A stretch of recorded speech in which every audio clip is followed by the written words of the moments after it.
I wish to share with you an experience I had. It was during the summer of 1969.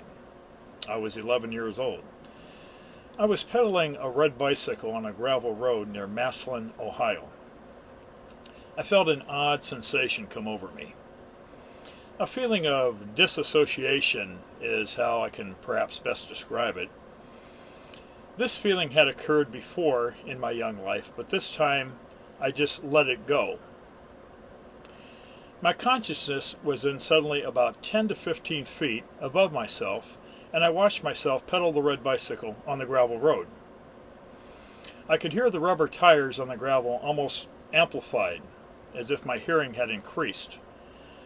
I have a fear of heights, yet I was not afraid. I looked down, I watched myself pedal, and the bicycle did not fall over.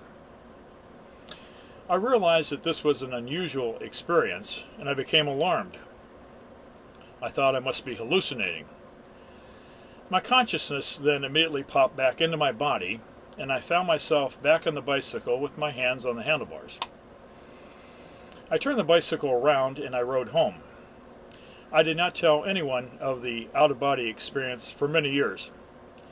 In fact, I dismissed the experience as hallucinatory, and I remained a material thinker, believing that consciousness cannot succeed bodily death, or bodily separation for that matter, and that we are only dust to dust.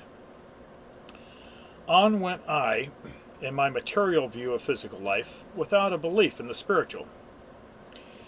In late 1994, this abruptly changed. While living on the shore of Lake Erie, I had an unexpected spiritual awakening, and I realized that my out-of-body experience as a child was indeed real.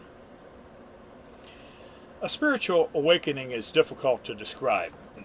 It can perhaps best be described as becoming infused with energy, infused with spiritual energy, and even having a mystical experience.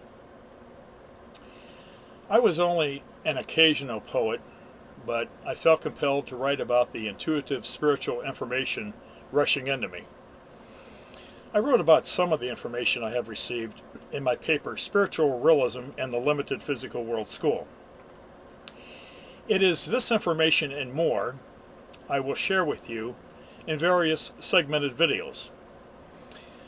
What my brief out-of-body experience taught me is, even though we may see signs of spirit in hard-to-believe occurrences, we still turn blind eyes towards truth due to our limits in the physical world.